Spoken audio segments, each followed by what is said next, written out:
लोगों की एक्सपेक्टेशंस बहुत हाई थी।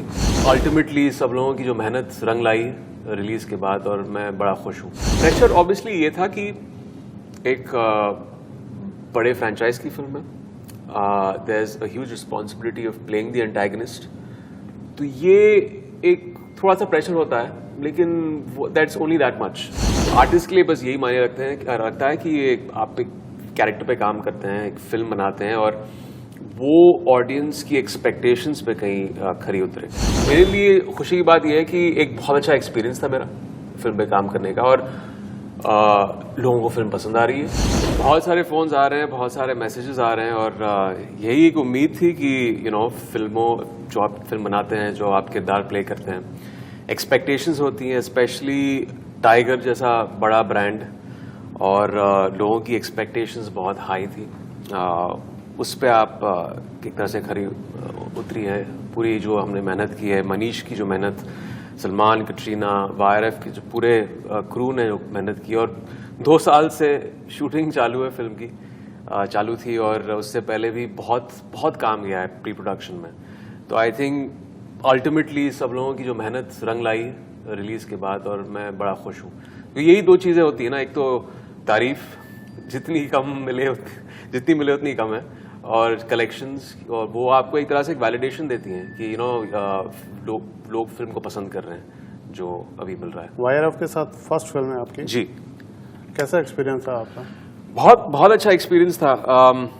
एक्चुअली टाइगर फ्रेंचाइज का, YRF की फिल्मों का, स्पेशली मिस्टर आदित्य चोपड़ा की फिल्मों का मैं बहुत बड़ा फैन रहा हूँ बहुत सालों से।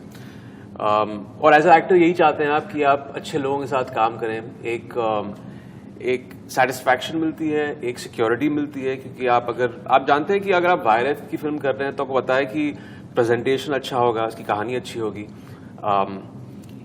मार्केटिंग फिल्म की अच्छी होगी, और अल्टीमेटली ऑडियंस को वो एक एक्सपीरियंस मिलेगी एक YRF फिल्म के जरिए। थोड़ा वक्त लग गया, 20 साल लग गए, लेकिन जी आपका मैंने शुरुआती दौर भी देखा, आपका फुटपाथ से लेकर टाइगर तक। जी। जो शुरुआत में आपकी जो इमेज थी वो बिल्कुल लवर बॉय, उस इमेज से आप एक टाइम तक बाहर नहीं निकलते। जी जी। कैसे इसका ट्रांसफॉर्मेशन हुआ, कैसे आप इससे बाहर निकले, कहाँ से ये मोड़ आया, क्या? देखिए, हमारी इंडस्ट्री में तो ये एक नियम है, जब कोई चीज चलती है एक इमेज के हिसाब से हो, या लोग उसको उस हद तक लेके जाते हैं जहां तक उसको पूरी तरह से निचोड़ नहीं रहे। तो मेरे साथ भी ऐसे ही हुआ था। एक इमेज था और वो अपना एक पर्पस सॉल्व कर रहा था, फिल्में चल रही थी टचवुड, एंड प्रोड्यूसर्स ने जूस आउट किया उस चीज़ को, ऑडियंस ने उन कैरेक्टर्स को और फिल्मों को सराहाया। लेकिन मुझे लगा कि यार ये आई थिंक 2012 की बात है, 2013 की बात, मुझे लगा कि यार बस इसके बाद थोड़ा ठीक है, कामयाबी मिल रही है, लेकिन मुझे कुछ नया करना है, कुछ अलग करना है, क्योंकि इसी अगर छवि में चलता रहा तो मैं जिंदगी भर तो ऐसा नहीं कर पाऊंगा, और एक सैचुरेशन पॉइंट आ जाता है। It's the law of diminishing returns. फिर आपको वो कामयाबी थोड़े सालों के बाद नहीं मिलेगी, अगर ऑडियंस को लगेगा कि यार बस हो गया, बहुत देख लिया ये। तो वो ट्रांजिशन अच्छा था, थोड़ा टफ भी था, क्योंकि ऑडियंस भी आपको देखना चाहती है उस चीज में, लेकिन आप उनको कुछ और पेश कर रहे हो। बट फाइनली आई थिंक, जिसे कहते हैं ना कि एवरीथिंग मेक्स सेंस अल्टीमेटली। लोगों को आपका काम तो दिखता ही दिखता है, अल्टीमेटली आपको आगे जाके उस चीज का फायदा होता है, जो आई बिलीव मुझे अब हो रहा है। Once upon a time Mumbai से शायद आपकी जो छवि बदली उसी साथ। एक्चुअली उससे थोड़ा पहले एक बहुत ही स्पेशल फिल्म थी जो मैं अभी भी मानता हूँ कि शायद बॉक्स ऑफिस पे इतनी चली नहीं थी, लेकिन एक कल्ट फिल्म बन गई थी, और वो थी आवारापन। उस चीज को, उस फिल्म ने एक तरह से उस छवि को चेंज किया एक हद तक। उसके बाद बहुत सारी फिल्में आई, सिर्फ एक फिल्म नहीं आई थिंक, और of course once upon a time भी है, क्योंकि एकता मिलन ने एक पंट लिया उस पे, क्योंकि एक तरह की फिल्में चल रही थी। उससे पहले जन्नत आ चुकी थी, मर्डर आ चुकी थी, दोनों बहुत बड़ी हिट्स थी, लेकिन उन्होंने क्या एक कोशिश की यहाँ पे कि हम इसके कैरेक्टर को चेंज करके कुछ नया दें उसको। तो आई थैंक देम।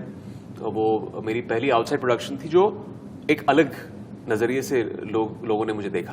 तो जब टाइगर के लिए मुझे याद है शानू शर्मा ने शायद आपसे अप्रोच किया था। जी। कैसे आपके टाइगर के लिए? तो ये एक्चुअली लॉकडाउन के बाद की बात है। लॉकडाउन तभी खुला था, कोविड के बाद, और मुझे याद है कि शानू का मैसेज मिला, शानू शर्मा जो वाईआरएफ की कास्टिंग हेड है, तो उन्होंने कहा कि would you want to come and have a coffee with Manish Sharma, we doing something special.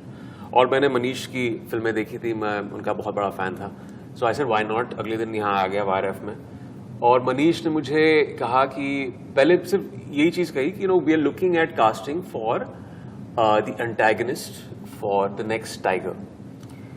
मैं ऑनेस्टली थोड़ा सा स्केप्टिकल था, because when you hear the word antagonist आपको एक प्री कंसीव नोशन आपके दिमाग में आता है, and I have generally played all grey characters होंगे, लेकिन अलग किस्म के कैरेक्टर्स प्ले किए। लेकिन जब उन्होंने मुझे स्क्रिप्ट सुनाई आतिश की, तो मुझे लगा यार ये बढ़िया कैरेक्टर, ये मैंने कभी ना तो प्ले किया है, उसके अलग अलग फेजेस हैं लाइफ के, ज्यादा नहीं देना चाहता हूं मैं, लेकिन बहुत सारे ऑडियंस मेंबर्स हैं जिन्होंने देखा नहीं होगा ये, बट एक डेप्थ मुझे दिखाई दिया उस कैरेक्टर में, एक बारीकी, एक न्यूएंस दिखाई दी उस कैरेक्टर में, जो मुझे बहुत बहुत अच्छी लगी।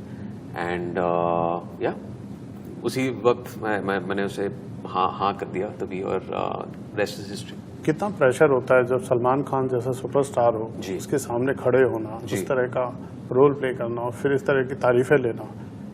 तारीफें लेने में तो कोई प्रेशर नहीं है, हाँ, बट करने के टाइम पर सलमान की तरफ से कितना सपोर्ट था? देखिए, मैं सलमान को पहले से जानता हूँ, बहुत सारे इंटरेक्शंस हुए हमारे, कुछ ऐसी कुछ 2-3 फिल्में भी थी जहां हम साथ में काम करने वाले थे, लेकिन अनफॉर्चुनेटली वो मौका नहीं मिला, but better late than never इस फिल्म में हुआ।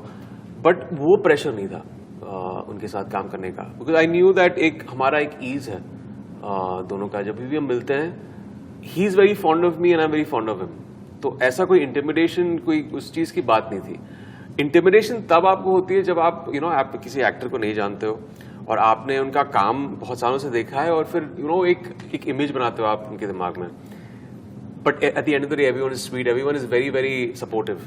ये मुझे मिस्टर बच्चन के साथ हुआ था, क्योंकि मिस्टर बच्चन से मैं पहले मिला नहीं था, बट सलमान को मैं जानता हूँ, एंड वो प्रेशर नहीं था। बट प्रेशर ऑब्वियसली ये था कि एक बड़े फ्रेंचाइज की फिल्म है, there is a huge responsibility of playing the antagonist, तो ये एक थोड़ा सा प्रेशर होता है, लेकिन दैट्स ओनली दैट मच। आप वो प्रेशर भूल जाते हैं जब आप एक्चुअली वो प्रेशर आपको पुश करता है कि आप उतना वक्त दें अपने कैरेक्टर पे काम करने, आप इतनी मेहनत करें।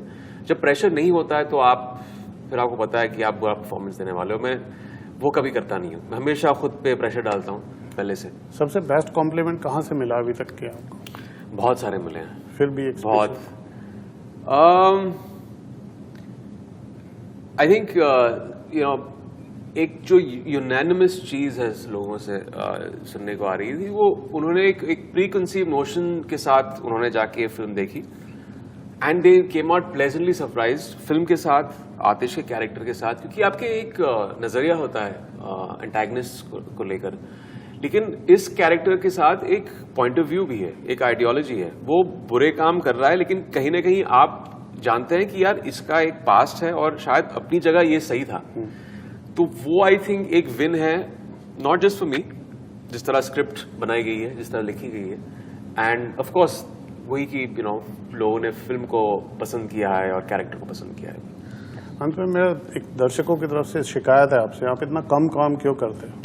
आपकी फिल्में बहुत कम आती हैं। देखिए, एक दौर था जब मैं साल में 5 फिल्में किया करता था, 4 फिल्में किया करता था, लेकिन आई थिंक अभी क्या हो गया है कि फॉर मी इट्स इम्पोर्टेंट कि क्वालिटी इज इम्पोर्टेंट, और जब आपका एक रोस्टर हो जाता है ना फिल्मों का, आपने एक किस्म का काम किया, अलग अलग कैरेक्टर्स आपने प्ले किए, तो वो एक चैलेंज हो जाता है, क्योंकि आप अपने खुद को रिपीट नहीं करना चाहते हो। शुरुआत में तो ठीक है, क्योंकि आपने कुछ काम किया नहीं था पहले, तो जब कैरेक्टर्स आते हैं आपके पास तो सब नया ही है, लेकिन जैसे जैसे आप काम करते जाते हो, आपने वैसे कैरेक्टर्स प्ले किए हैं, फिर इट्स बिकॉज वेरी इंपॉर्टेंट।